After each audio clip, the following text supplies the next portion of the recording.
근데 돈 좋아하세요? 좋아요. 아니 이 격렬한 아니지 이걸 써야지. 네. 네? 돈 좋아하세요? 좋아하죠. 싫어하는 사람이 어떻게 뭐 있어요? 그게 뜸을 들이세요 그거. 너무 좋아하니까. 너무 좋아해서 목사님한테 여쭤보자. 목사님 돈 좋아하세요? 아, 유명한 책 있잖아요. 뭐? 하나님 솔직히 돈이 좋아요. 김정사님. 얼마 정도 있으면 좀 내가 걱정 없이 마음껏 살 수 있을 것 같다라는 생각 드세요? 제가 아까 전에 응. 황인 형님한테 얼마 정도 했으면 진짜 우리 좋을까? 안 그래 그랬더니 정말 진짜 100억. 100억. 100억. 근데 얼마 전에 왜 그 페이스북 창시한 그 친구가 되게 많은 돈을 기부했잖아요. 그쵸. 네. 50조 거의. 거기서 한 1조만 저 주면 좋겠어요. 1조 있으면 나 제가 행복하겠어요. 드릴게요. 진짜? 기부한 주식이 몇 프로? 99%? 99%, 네, 99%. 그 딸을 낳고 기부했잖아요. 네, 맞아요. 근데 딸에게 남겨주는 1%가 얼마인지 아세요? 한 5천억 정도? 얼추 한 3,500억 정도. 딸에게 아무것도 안 주고 그냥 한 3,500억. 저 다시 진짜. 태어나면 그런 부모님한테 태어나고 싶어요. 그래, 저도요. 엄마 아빠 진짜. 죄송해요. 전에 어렸을 때 1억이라는 돈이 엄청나게 큰 돈이라고 그렇죠. 생각을 네, 했는데 맞아. 와 이렇게 나이가 들고 어른이 돼 보니까 네. 뭐 1억으로 평생을 산다? 아 정말 어려운 일이고 이제는 그쵸. 있을 수 없죠. 네, 아니, 근데 집도 정말 2년에 한 번씩 비싸고. 생각나요. 2년에 한 번씩 전세 재계약할 때 되면 맞아. 1억이 돈이 아니구나. 그런 생각이 든다니까요. 참. 그래요. 뭐 김수용 씨는 얼마나 있으면 좋겠어요? 글쎄 저는 뭐 목돈 말고 연금으로 나왔어요. 안정적으로 네, 매달. 매달 얼마씩. 맞아, 진짜. 네, 죽을 때까지 매달 얼마씩. 진짜 고수다. 얼마씩? 얼마? 구체적으로요? 네. 네. 뭐 300에서 500. 오, 진짜? 300이어도 돼요? 혼자 쓸 돈이죠? 자기 용돈으로만. 생활비 제하고. 그러면 뭐 다들 알찬 꿈들을 우리가 다 갖고 있는데요. 네. 자, 우리 목사님 모시고 참 이제 하다 돈 얘기까지 하고 그럼 있습니다. 목사님도 사람인데 당연히 돈 얘기해 아니, 주시게요. 돈이 좋다니까. 아니, 저기 우리 중에 제일 강력하게 돈 좋다고 책도 쓰신 분이에요. 맞아. 주식이나 뭐 이런 거 물어볼 거 있으면 다 물어보세요. 김명상.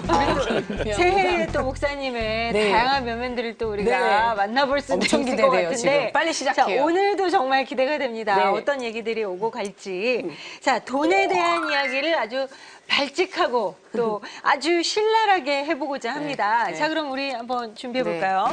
교회에서 말하기 조금은 애매한 이야기. 교회만 들어가면 성스러워지는 교인들의 솔직한 이야기. 본격 생활 밀착형 토크쇼. 발칙한 신앙 고민쇼, 고민잇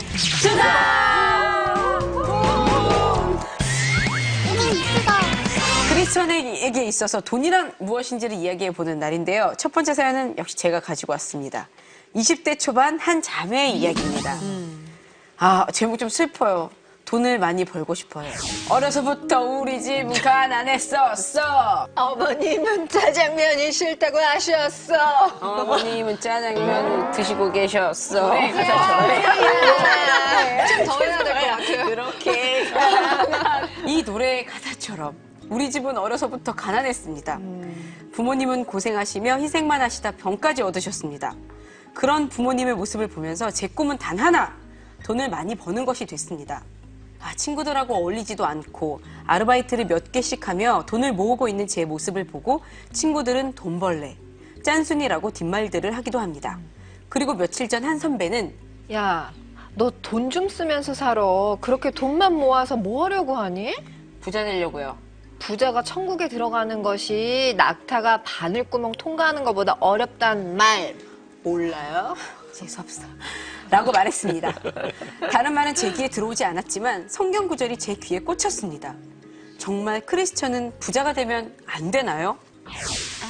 되나요? 네. 아니 크리스천은 부자가 되면 안 되나요? 진짜 이게 돈 사실 우리 좋아하잖아요. 안 되나요? 성경에 부자가 되지 말라는 말은 없죠. 돈을 잘 쓰라는 이야기는 있어도 부자가 되지 말라는 말은 없어요. 교회에서 특히 좀 이렇게 돈을 좋아하고 돈을 많이 벌려는 그런 성공을 하고 싶어 하는 게 약간 좀 되게 세속적이고 왠지 하나님이 기뻐하시지 않는 것 같이 느껴질 때가 많잖아요. 교회 안에서는. 그렇죠. 그렇죠. 그리고 교회 갈 때도 뭔가 이렇게 좋은 옷 조금 약간 고가의 옷이나 뭐 좋은 차 이런 거 타고 가면 왠지 뭔가 누군가 나를 손가락질할 것 같고 그치.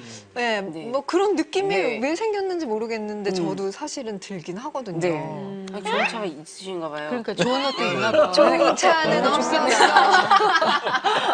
그러니까. 예. 목사님은 그 돈 많은 성도가 더 좋으시죠?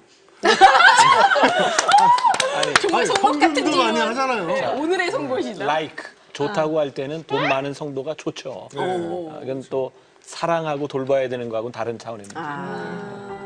참 이 돈이라는 게 참 이게 이 세상에서 가장 어려운 존재인 게 이게 꼭 필요하고 네. 없어서는 안 되고 네, 맞아요. 많이 있을수록 좋은데 많이 있을수록 또 뭔가 시험에 들기도 하고 이게 참 애매하고도 맞아요. 참 오묘한 존재예요. 그리고 돈이라는 걸 많이 벌려고 하면 뭔가 불법도 해야 될 것 같고 편법도 써야 될 것 같고 옳지 않은 방법이 꼭 개입이 되어야 많이 번다는 생각이 들잖아요. 그러니까 이 돈을 많이 벌고 싶어하는 마음 자체가 그런 거랑 좀 맞물려서 되게 죄책감을 주기도 하고 안 좋은 시선을 갖게 되는 것도 있는 것 같아요. 처음에 또 이렇게 인도할 때 항상 빠지지 않는 게 그 물질의 축복에 관한 맞아요. 이야기가 꼭 빠지지 않잖아요, 네. 사실. 그러니까 교회가 돈을 안 좋아한다고 말하기는 어려워. 사실 우리가 물질의 축복에 대한 얘기도 많이 하고. 왜냐면 정말 현실적으로 봤을 때 맞아요. 내가 어느 정도 생활 가능할 정도의 어떤 이 네. 재산이나 이런 것들이 네. 약간 기반이 되면은 네. 이 행복의 지수나 사람의 평안과 안정감이 있다 보니까 맞아요. 성경에서는요, 목사님, 돈을 어떻게 보나요? 돈은 성경에서 굉장히 가치 중립적이에요. 그러니까 돈 자체만 놓고 보면 선과 악에 대한 문제는 아닌데 돈에 대하여 어떤 태도를 취하는가. 성경은 돈 자체에 대한 문제보다는 물질을 어떻게 다루는가에 대한 문제거든요. 우리가 잘 아는 유명한 말씀이 하나 있어요. 디모데전서 6장 10절의 말씀인데 돈을 사랑함이 일만하게 뿌리가 되나니 이것을 탐내는 자들은 미혹을 받아 믿음에서 떠나 많은 근심으로써 자기를 찔렀도다. 그런데 이 말씀 때문에 교회에서의 돈에 대한 굉장히 부정적인 그런 생각들을 갖게 되는 것도 사실이거든요. 근데 돈 자체에 대한 부분이 아니라 돈을 사랑함이라고 되어 있어요. 그러니까 우리가 이제 오늘 돈에 대한 이야기를 하면서 조금 이제 기준점이 돼야 될 것은 돈을 사랑하는 것과 돈을 사용하는 것은 다른 것 같아요. 이 부분에서 우리가 조금 생각하면서 또 이야기를 나누면 여러 가지들이 좀 풀려가지 않을까. 그러니까 이 지금 사연 보내준 친구가 20대 초반. 네. 네. 이 얘기를 보면은 제 중학교 시절이 좀 떠올라요. 그러니까 저도 이제 어렵게 살아서 저도 중학교 때부터 늘 돈을 많이 벌어야 되겠다 이 생각을 많이 했고 기도도 그런 기도를 많이 했던 것 같아요. 그때는 어릴 때니까. 그러면서 여전히 지금도 네, 저도 이렇게 아껴가면서 짠순이로. 근데 이제 뭐라 그럴까? 이 돈이라는 게 손에 들어오면 정말 놓치기 싫은. 정말 그 무슨 묘약 같아요. 네. 황희연 씨, 그 돈을 이렇게 집에 쌓아두면 기분이 어떤가요? 뭔가 안정감 있고요. 그 돈 위에서 잔다는 그 느낌이 그런 걸 못 느껴봐갖고요. 은행에 안 너무 넣고서 부럽네요. 돈을 이렇게 침대에다가 네, 들어오니. 제 침대는 다 돈으로 이렇게. 사채의 여왕. 그렇게 큰 손이시라고. 아, 진짜? 진짜. 그래서 뭐이 친구는 뭐 이렇게 너 부자가 천국에 들어가는 것이 낙타가 바늘구멍 통과하는 것보다 더 어렵다는 성경 말씀 몰라 이러는데 저도 이 말씀이 딱 이렇게 귀에 딱 꽂히는 게 이게 부자가 이렇게 천국을 못 간다 이런 뜻은 아닌 거잖아요. 부자가 천국에 못 간다 이런 말은 없고 부자가 천국에 가는 게 어렵다라는 이야기는 뭐 또 이런 이야기가 될 것 같아요. 오늘 여기 첫 번째 사연에서 보면 돈을 모으는 게 나쁜 건 아닌데 자꾸 돈을 모으다 보니까 어느 순간부터인가 돈을 모으는 게 목적이 되어버린 거죠. 그러니까 돈을 모으는 게 잘못된 것은 아니에요. 근데 돈을 모으는 게 목적이 되어버리다 보면 돈을 사용하지 못하는 거죠. 그리고 돈에 매이게 되는 거죠. 근데 사실 돈은 모아서 무엇을 하겠다는 것이 있을 때 돈에서 좀 자유로운데 많은 사람들이 돈이 이렇게 목적이 되어가는 거죠. 그러니까 예수님께서 우리가 잘 아는 부자 청년 관원에게 하신 말씀 있잖아요. 내가 다 좋은데 너에게 있는 재산을 팔아서 가난한 사람들에게 나눠주고 오라. 이 말은 단순히 부자이기 때문에 하신 말씀이 아니고 제가 이해하는 안에서는 예수님이 그 부자 청년 관원을 볼 때 이 청년 관원의 문제는 부자라는 데 있었어요. 그러니까 그의 삶의 가치가 굉장히 물질적인 데 있었다는 거죠. 그러니까 네가 하늘나라에 가려면 너의 최고의 가치인 그것이 우상이니까 그것을 가난한 사람에게 나눠주고 오라. 그러니까 이 말씀은 가난한 사람을 위한 말씀이 아니에요.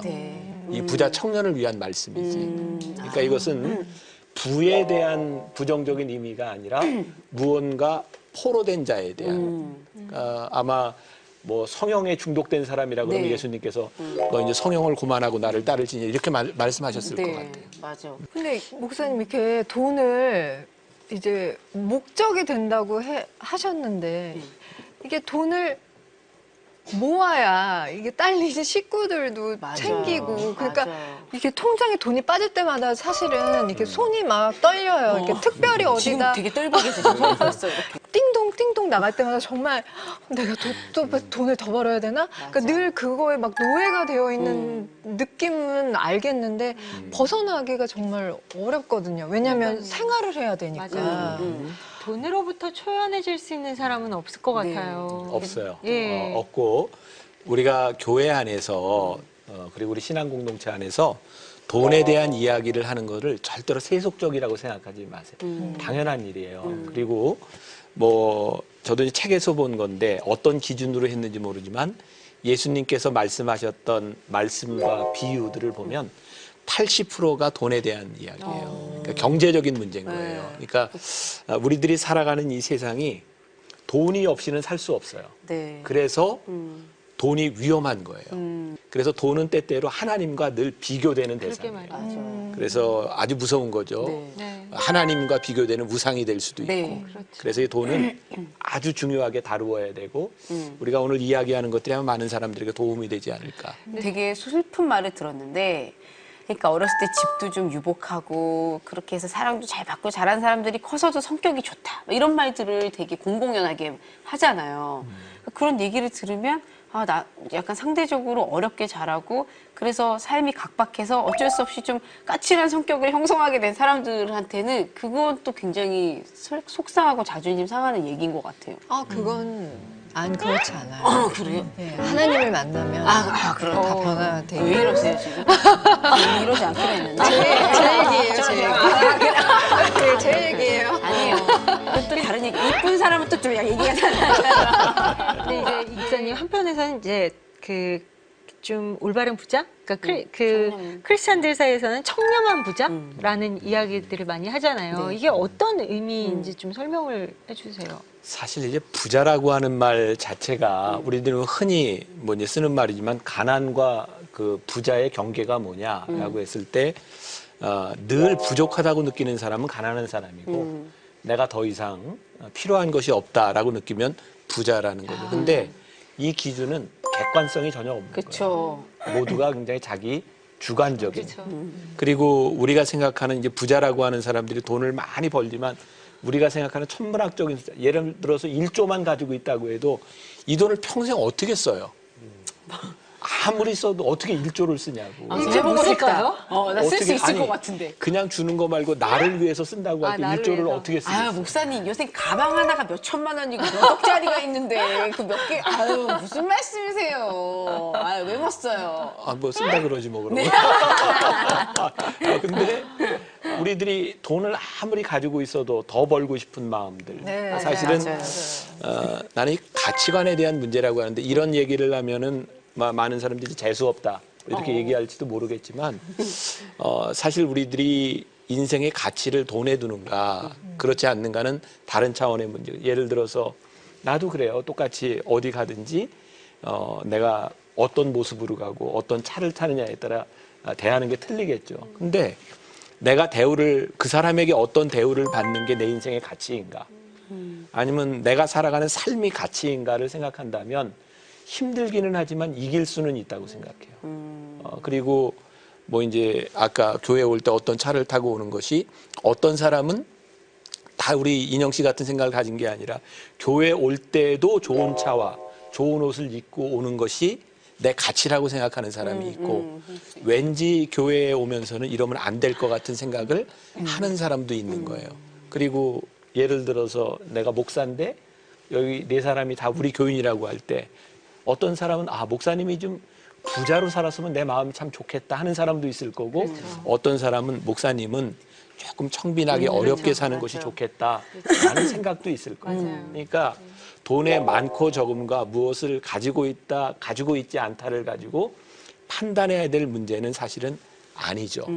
사실은 삶의 가치 이런 것들이 더 중요한 부분일 것 같고 그래서 다시 얘기하지만 돈 자체에 대한 그런 선과 악에 대한 개념보다는 좀 더 중립적인 개념에서 한번 좀 보자. 이 친구는 어쨌든 크리스천이 부자가 되면 안 되나요? 그랬지만 아유, 안 되지 않죠. 네, 안 되지 아니, 않아요. 이왕이면 부자가 되면 좋은 거고, 근데 그 부자인 사람이 좋은 성품과 하나님의 성품을 나타내는 사람이 돼서 주님이 주신 그쵸 그 물질을 네. 잘 이렇게 활용해서 정말 존경받는 부자가 되면 그게 편하다 병적에서 그러니까. 편할 것 같다 그러면 그거는 되게, 너무 좋지 않아요? 되게 우리가 소망하는 바잖아요. 맞아요. 그런데 정작 봐봐요. 진짜 그냥 내가 쓸 때 쓰고 딱 그냥 쓸 만큼만 있다가 돈이 모였어요.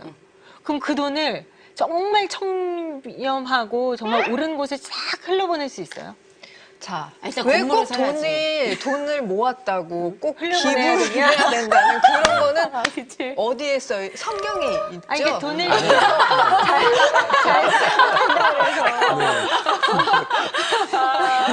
아니, 괜찮아요. 아니, 이 부분에 대해서 그러니까 우리가 모두 그렇게 살 수는 없지만 굉장히 모범적인 삶을 사셨던 나도 그렇게 못 살아요. 못 사는데 좋은 예를 우리들에게 보여준 분이 요한 웨슬레 목사님이에요. 이제 감리교회 창시자이기도 한 요한 웨슬레 목사님은 돌아가실 때 좀 아무것도 가진 게 없이 돌아가셨어요. 근데 그분은 삶의 기준이 젊은 목사였을 때 받던 월급에서 내가 필요한 부분을 제외놓고는 나이가 들면서 월급이 올라가도 다 썼어요. 그분이 유명한 말을 했어요. 돈을 벌 수 있는 데까지 벌어라. 그리고 절약할 수 있는 데까지 절약하고 그 다음에 쓸 수 있는 데까지 써라. 그러니까 벌고 절약하고 쓰고 사실 이 부분들이 어떻게 이제 균형을 맞춰갈 수 있는가 그게 중요하겠죠. 강인영님이 지금 제일 아니 저는 한마디 정말 해봐요. 열심히 벌고 네. 열심히 모으고 정말 가족을 위해서 열심히 쓰고 있습니다. 저는 저를 위해서는 안 쓰는 게 좀 문제인데 네. 저는 정말 네 저희 엄마 아빠 힘들어요. 자, 이번 사연. 갑자기 네, 이번 사연 소개해드리겠습니다. 아, 이 고민의 주인공이 저였으면 좋겠네요. 진짜? 네. 진짜 뭔데? 제목은요. 재밌겠다. 크리스천은 외제차 사면 안 되나요? 네. 얼마 전 생각지도 못했던 특별 수당이 엄청나게 생겼습니다. 그래서 10년째 타고 다니던 자동차도 바꿔야 하는 때라 아내에게 깜짝 선물을 해주려고 외제차를 계약했다고 공개를 했더니 아 여보 얼른 가서 물러요. 그냥 진짜 잘 적당한 어울린다. 국산차 사요. 그리고 남는 돈은 하나님이 좋아하시는 좀 더 유익한 일에 쓰는 게 좋을 것 같아요. 하나님이 우리에게 그 돈을 선물로 주신 그 이유가 있지 않겠어요. 정말 메소드 연기 좋습니다. 맞아. 진짜. 제가 고생해서 받은 특별 수당인데 제 맘대로 쓰는 게 죄인가요? 크리스찬은 사고 싶은 거 맘대로 사면 안 되나요? 네, 이렇게 보내주셨습니다. 근데 이거는 외제차를 사고 싶은 게 지금 주제인지 아니면 아내 말을 듣기 싫고 내 맘대로 하고 싶은 게 이게 사연인지 이거 약간 애매하긴 하다. 아내에게 깜짝 선물을 해주려고 그치. 아내를 위해 한 거라고 얘기하셨어요. 네. 근데 아내가 원하지 않아? 그럼 네. 오케이 해야 되는데 맞아. 이분의 마음은 또 외제차를 타고 싶은 그니까요. 거죠. 그냥 내가 사고 싶다고 하지. 그래요. 이제 전문가들이 되어서 사연의 주인공의 마음까지 읽어내는 아유 진짜 이 맥락을 보면은 네. 아무리 숨기려 해도 네. 이게 한 단어에서 맞아. 그렇게 들통이 납니다 이게. 특히 남자들 사연이 맞아. 그러니까요. 외제차죠. 근데 김수영님은 어때요?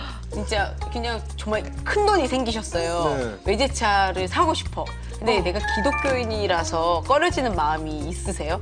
그런 건 없는 것 같아요. 아니 외제차라고 해서 다 비싼 건 아니에요. 그러니까. 싼 차들 많아요. 근데 이제 바퀴 빠지고 그런 차들. 요새는 사실 외제차와 국산차의 경계가 그렇게 옛날처럼 그렇지 않잖아요. 네, 근데 이제 맞아요. 여기서 말하는 외제차는 제가 봤을 때 단순히 그냥 외제차라기보다 진짜 조금 누가 네. 봐도 약간 조금 삐까뻔쩍한 그런 정도의 외제차가 아닐까? 네, 고급인 것 같아요. 네, 그러니까 고급형. 여기서 지금 우리가 한번 얘기해봐야 될 포인트가 네.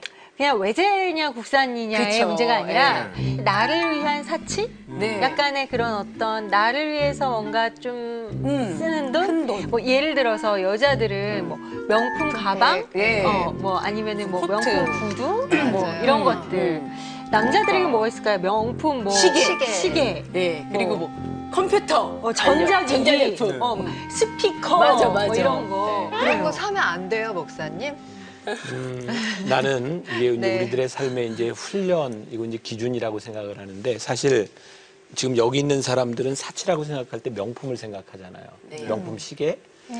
그런데 어떤 사람에게는 그 명품까지 생각도 하지 않아도 지금 우리가 가지고 있는 이것만으로도 사치로 생각하는 사람이 있는 그쵸, 거죠. 그래서 우리들에게는 늘 이제 기준이 필요해요. 근데 우리들의 삶에 원하는 것과 필요한 것을 늘 구분하려고 노력해야 된다. 그러니까 우리들이 원하는 것은 절대로 채워지지 않아요. 그리고 다 틀리고. 그래서 우리들이 늘 내 삶에 필요한 것이 무엇인가를 생각하면 삶이 이렇게 좀 만들어지는 것 같아요. 근데 이 필요한 것도 역시 사람마다 다 틀려요. 네. 예를 들어서 목사인 제가 저에게 필요한 차는 무엇일까요? 벤츠. 부인승. 안전한 차? 말 좀 합시다. 네. 시골 교회에서 목회를 하는 목사님이 필요한 차와 제가 필요한 차는 다를 수도 있어요. 그리고 예를 들어서 사람들은 사치라고 생각하는 부분에 저는 좋은 차를 타고 싶은 욕심은 없어요. 그런데 제가 지금 뭐 특별히 제가 이제 기사가 있는 건 아니지만 운전할 때 제가 이제 운전하는 뭐 때로는 목사님이나 전도사님이나 같이 다니는 이유 가운데 하나는 나에게는 시간이 너무너무 소중해요. 그러니까 차를 타고 가면서 하는 일들이 많아요. 그러니까 단순히 어떤 사람이 보면 와, 저 사람은 왜 기사가 있어? 왜 저런 차를 타? 라고 하는 건 그 사람이 지금 살아가는 삶의 필요와 이 사람이 살아가는 삶의 필요가 다를 수 있어요. 그러니까 내 기준에서 사람을 이렇게 보고 저건 사치야라고 생각하는 것도 굉장히 이기적이고 독선적인 모습이에요. 그래서 우리들이 늘 내 삶에서 나에게 필요한 것이 무엇일까를 고민하면 내가 원하는 것 때문에 사치하지는 않을 것 같아요. 어떻게 이 사연 보내준 남자분 어떻게 원하는 거잖아. 원하는 걸 따라가는 건 우상숭배죠. 근데 이게 막 그렇다고 해서 그 정도로 뭐 자기 삶을 막 해서 뭐 빚을 내거나 그런 것도 아니고. 그러니까 특별수당. 이 사람이 이런 차를 탄다고 해서 죄는 아니에요. 죄는 아니고 할 수 있는데 정말 좋은 크리스찬이라면 내가 원하는 것보다 필요한 걸 하면서 그것을 잘 쓸 수 있는 건 모범적인 크리스찬이 되겠죠. 사람이 참 이렇게 눈에 보이는 게 좋은 게 있으면 이렇게 갖고 싶고 그런 생각을 안 하고 살다가도 내 친구가 뭐를 사거나 그러면은 왜 나와 이쁘죠. 이게 이렇게 뭐라 그럴까 내가 살 수 없는 거고 내가 필요로 하지 않는 거지만 그 갖고 보면은 싶고 탐이 왜 나고, 그런 맞아. 거 있잖아요. 네네, 맞아요. 그런 마음이 참 들 때도 되게 어렵더라고요. 그래서 갑자기 막 그게 필요해진다니까요. 꼭 필요한 건 뭘 깜빡했는데 알고 또 이렇게 꼭 필요하다는 걸 알게 될 때가 있어요. 이제 뭐 교회 다니는 친구들 보면 십자가 많이 있잖아요. 네. 뭐 이렇게 나무로 깎아서 만든 것도 있고 보석이 박힌 십자가. 맞아, 이야, 맞아. 정말 월급 받을 때 우리가 만약 한 200을 번다 그러면 우리가 11조라는 것들을 통해서 네. 이제 20만 원을 제 11조를 낸다 그런 거는 그래 이게 당연히 내가 하나님께 드릴 몫이야라고 하는데 자 2억을 벌었다. 너무 행복하다. 네. 2억을 벌었으면 2천만 원을 내놓을 수 있겠어요? 저한테 지금 그러니까 이게 뭐냐면은 힘들게 모은 돈을 사실 이렇게 쉽게 흘려보낸다는 게 결코 쉽지 그쵸. 않거든요. 네. 일확천금을 하지 않는 네. 이상 이런 부자가 된다는 것이 어떻게 보면은 정말 더 시험에 들기도 하고 더 어려울 수도 있다라는 네. 생각. 그래서 크리스찬으로서 잘 쓴다는 것이 무엇일까에 대해서 좀 정리를 해주셨으면 좋겠어요. 우리가 굉장히 아깝게 생각하는 물질의 크기들이 있잖아요. 근데 사실 그거 써도 우리의 삶에 그렇게 큰 문제가 되지 않는 게 많아요. 그런데 우리들이 잘하지 못하는 게 하나님이 우리들의 마음에 감동을 주셨을 때 그걸 바로 행동으로 옮기지 못해요. 나는 내가 가지고 있는 삶의 원칙 같은 게 있어요. 뭐냐면 처음에 감동을 주시는 것, 그건 내 하나님의 생각이다. 그리고 시간이 조금 지나면 내 생각이 들어요.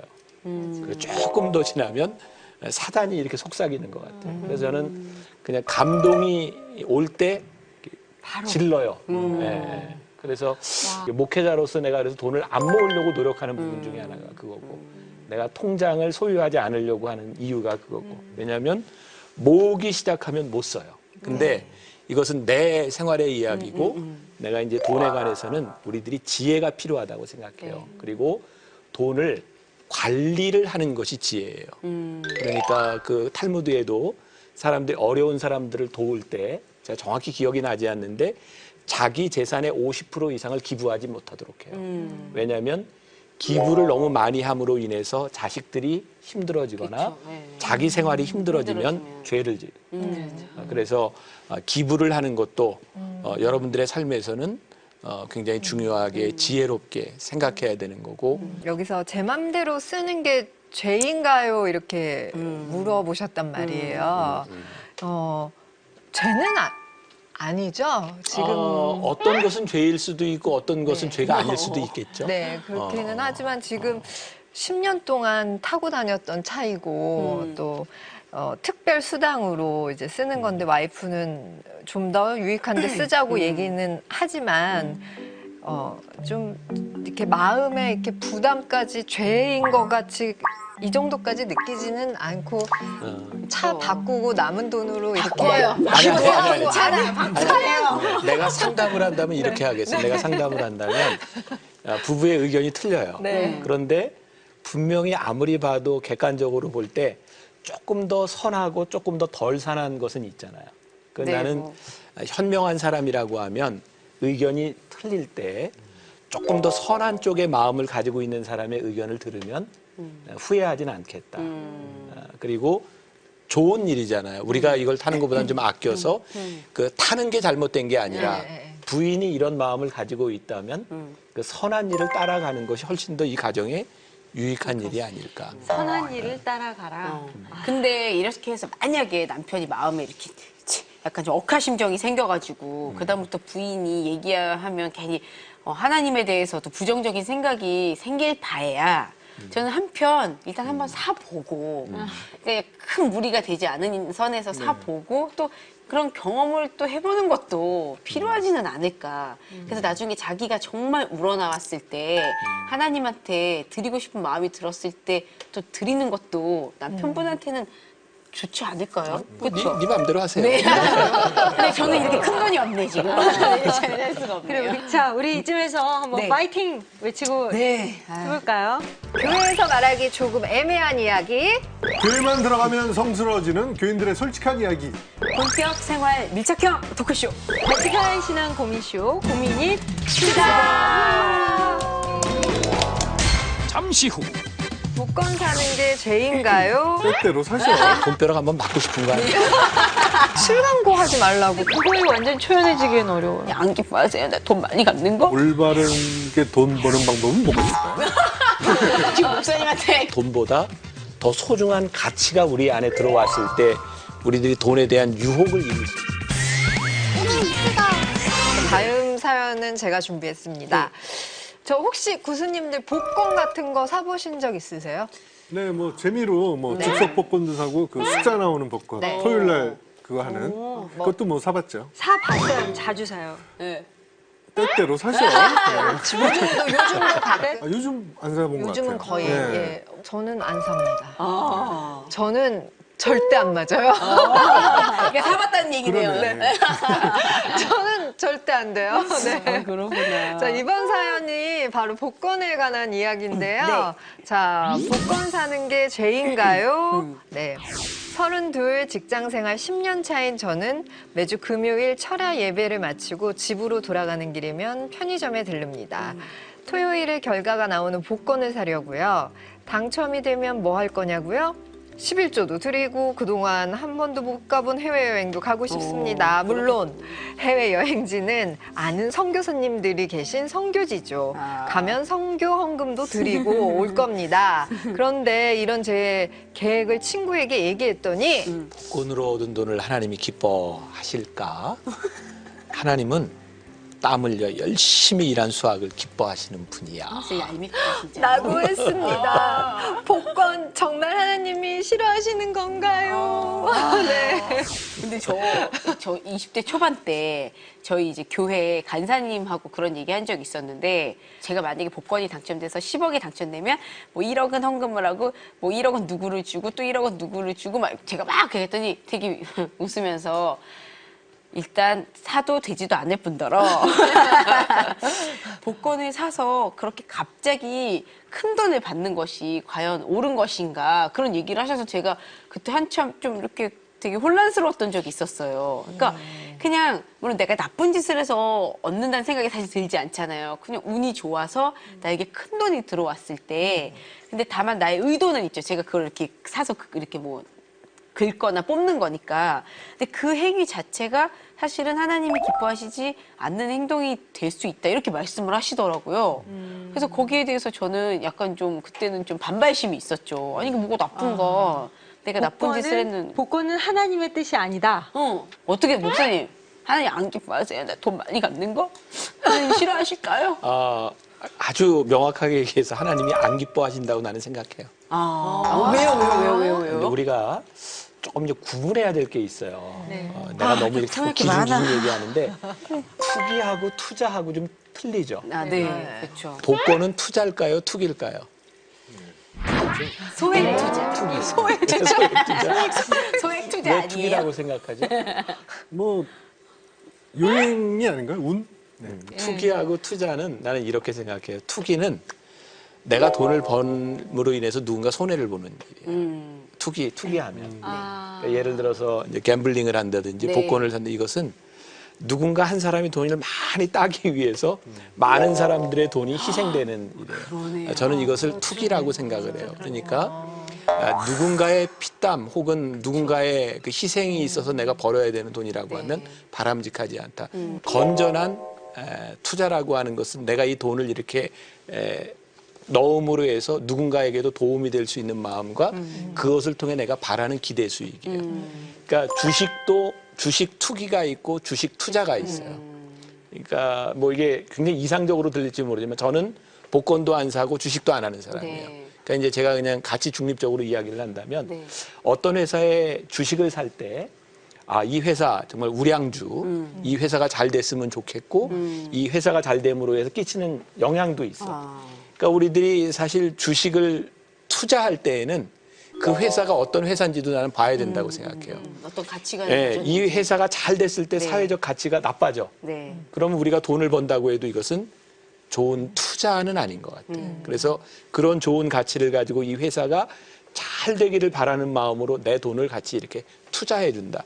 나는 크리스찬들이 이런 마음을 가진다면 주식 괜찮다고 생각해. 근데 주식을 투기하는 사람들은 넣다 뺐다 하면서 누군가 왕창 손해를 봐야 내가 뭔가를 그쵸. 버는 거야. 네. 그러면 돈을 벌기는 하지만 이것은 누군가의 눈에 눈물이 흐르는 근데 일이죠. 목사님 말씀에 되게 공감 가는 게 예전에 누가 그런 말씀 하시더라고요. 나 혼자만 많이 갖고 있는 것을 불편해하는 마음도 사실 가질 줄 알아야 된다 하더라고요. 주변 사람들은 없고 나만 많이 가지는 것이 과연 모두가 행복할 수 있는 것일까. 그러니까 소유에 대해서도 그 공동체성을 생각하지 않을 수가 없는 것 같아요. 여러 가지 직업이 있잖아요. 그리고 돈을 뭐 많이 벌 수 있는 뭐 주식이나 뭐 고금리 네? 되게 대부업. 구체적이시다. 고금님. 크리스찬으로서 올바른 게 돈 버는 방법은 뭐가 있을까요? 지금 목사님한테 그걸 좀. 저 그거 궁금해요. 저희는 이제 직업이 연예인이다 보니까 광고 같은 거, 그러니까 술 광고 하지 말라고 그런 얘기 들은 적 있었거든요. 어릴 때 그런 거 들어오면은 크리스찬으로서 그런 건 하면 안 된다고. 근데 그때는 어릴 때여가지고 아니 왜? 라는 생각을 했거든요. 내가 네. 만일 돈을 버는 게 내 인생의 참 중요한 가치라고 생각하면 술 광고나 담배 광고를 해서라도 내가 돈을 벌겠죠. 근데 내 인생의 가치가 이 사회에 좋은 영향을 끼치는 것이 내 삶의 중요한 가치라면 내가 돈을 좀 포기할 수 있을 것 같아요. 그러니까 우리들이 돈에서 자유하고 돈을 이길 수 있는 것은 돈보다 더 소중한 가치가 우리 안에 들어왔을 때 우리들이 돈에 대한 유혹을 이길 수 있을 것 같아요. 근데 돈이 우리들에게 목적이 되면 절대로 우리는 돈의 유혹에서 벗어나지 못해요. 그럼 아까도 잠깐 언급했었던 복권 있잖아요. 네. 복권을 이렇게 재미로 사는 것도 그러면 안 되겠네요? 저는 재미로라도 안 샀으면 좋겠어요. 왜냐하면 복권 자체가 우리나라의 이런 우리나라뿐만 아니라 사행을 조장하는 물론 네. 이걸 팔아서 뭐 주택이나 뭐라 이거 좋은 일에 쓴다고 하지만 국민 이 수백만 수천만의 사람들을 그런 마음으로 몰아놓는 것이 과연 옳은 일일까? 저는 많은 사람들이 일확천금을 노리게 하는 일이 네. 결코 옳은 일은 아니라고 생각하거든요. 그러니까 우리들이 무조건 돈이 좋고 돈이 많아서 무엇을 할 수 있다가 선은 아니에요. 그러니까 돈으로 인해서 일어날 수 있는 삶의 가치들을 바라보게 하는 것이 우리 크리스찬들의 가치관이 돼야 되지 않을까. 그러면 목사님, 물론 하나님도 저희가 땀 흘려서 적은 돈이라도 땀 흘려 번 돈으로 헌금을 하는 게 더 좋아하시겠지만 정말 그냥 만약 운이 좋아서 주식으로 대박 나고 일확천금이 들어와서 그런 것으로 이제 헌금을 또 그래도 내가 다 안 갖고 그래도 하나님한테 헌금 드리고 싶어서 한다고 하면 하나님이 안 좋아하실까요? 좋아하시겠죠. 하나님. 우리 쉽게 생각해서 내가 우리 복권도 꿈꾸고 주식 투자도 꿈꾸면서 우리가 이 돈 가지고 하나님께 헌금을 하면 하나님이 기뻐하시지 않을까, 좋은 일 했으면 좋지 않을까 얘기하지만 사실 가장 마음 깊은 곳에서는 그 돈벼락 한번 맞고 싶은 거 아니에요? 그러니까 우리들의 마음의 가장 저한테 깊숙한 보세요. 곳에 있는 중요한 저희가 문제라는 거예요. 그러니까 우리들이 아무리 포장을 해도 네. 우리들 속에 있는 욕심 그거 숨길 수 없는 거죠. 근데 또 성경에서 너희는 무엇을 입을까 무엇을 먹을까 염려하지 말라고 그렇게 새도 먹이시고 들풀도 먹이시는데 너를 책임지지 않으시겠냐 하는데도 우리는 왜 이럴까요? 믿음이 약한 거지. 믿음이 약하다? 그런 사람이 있잖아요, 근데. 그런데 그거에 완전 초연해지기엔 어려워요. 초연하지 못하죠. 나는 우리의 신앙이라고 하는 건 죽을 때까지의 싸움이라고 생각해요. 우리 안에서의 하나님 나라를 향해 가는 우리들의 삶에 그리고 그 싸움의 중심에 뭐가 있냐면 돈이 있어요. 이게 돈은 부자가 하늘나라에 들어가기 참 힘든 것은 이 세상에서 우리들이 돈 없이 살 수 없기 때문에 네. 우리들이 하나님과 돈 사이에서 늘 선택하려고 한다는 거죠. 그래서 부자가 하늘나라에 가는 게 그렇게 힘든 거예요. 돈이 참 사악한 존재인 것 같아요. 왜냐면 돈은 이게 죄가 없대잖아요. 모르겠어요. 정말 사악한 것 같아요. 그래서 금고에 가둬두나 봐요. 네, 그런가 봐요. 못 나오게 통장에. 그렇죠. 그럼 그 크리스찬으로서 돈이 많은 사람들이 더 죄를 많이 지을까요? 돈이 없어서 더 죄를 많이 지을까요? 돈이 없어서 만약에 고통을 많이 받고 이 사회에서 좀 이렇게 힘든 일을 많이 겪으면 나중에 죄를 지을 확률이 높아질 수도 있을 것 같아요. 그러니까 우리가 돈 없는 사람을 잘해줘야 될 것 같아요. 내가 지금 네, 그 사람 마음에 한이 쌓이지 않게. 지혜자를 통해서 하나님이 이미 우리들에게 답을 주셨어요. 개인적으로 내가 제일 좋아하는 말씀 가운데 하나거든요. 잠언 30장에 있는 말씀인데 7절부터 9절까지 있는 말씀에 오늘 얘기 듣다니 생각나서 지금 찾았어요. 네.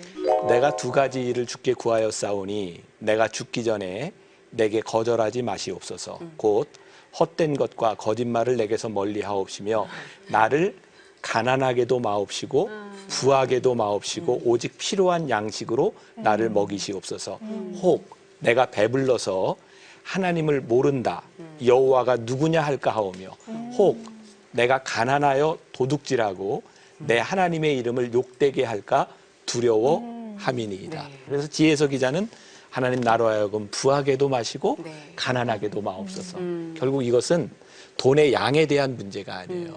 우리들이 살아가면서 끝까지 하나님을 부인하지 않고 내가 돈이 있을 때나 없을 때나 내 삶의 중심에 하나님이 있음을 고백하며 살아가게 해주세요. 우리가 부르심이 분명할 때는 사실 돈이 중요한 것이기는 하지만 우리의 인생을 뒤흔들어 놓을 만큼 그런 것은 아니지 않을까. 그래서 이 잠언의 지혜서의 이 기자가 했던 이 기도, 하나님 나로 가난하게도 부하게도 하지 마옵소서. 이게 우리들의 삶에 늘 살아있으면 좋겠다. 진짜 우리 역할도 중요하네요. 다른 사람, 없는 사람들에게 나눌 수 있는 기꺼움이 있긴, 그런 용기가 있긴 있어야 될 것 같아요. 그렇죠? 용기죠, 용기. 네. 예, 나누는 건 용기. 꼭 많이 가지시길 네, 바랄게요. 제가 말씀드려 저에게 재물운이 있다니까 지금. 꼭 많이 가지셔서 많이 네. 베푸시길 어떻게 기도할게요. 제 옆에 붙으시겠어요? 재정 관리 참 이놈의 돈 정말 우리에게 희노애락을 주는 이 돈에 대해서 이야기를 나눠봤는데요. 오늘 이야기를 통해서 각자의 삶마다 또 다르잖아요. 나의 우선순위, 내가 돈을 향한 이 돈을 사용하고 이 돈을 운영하는 데 있어서 어떻게 우선순위를 두고 행해야 될지에 대해서 여러분도 각자의 삶 속에서 잘 생각해 보시는 시간이 되셨으면 좋겠습니다. 네, 우리 오늘은 여기서 이만 인사드리고요. 다음 시간에 다시 찾아오도록 하겠습니다. 함께 인사드릴까요? 좋아요. 네. 발칙한 신앙 고민쇼 고민이 수사! 더 이상 가르칠 것이 없네요. 이 방송을 보시고 영상 선교에 참여하실 분은 ARS 060-800-1111번을 눌러주세요.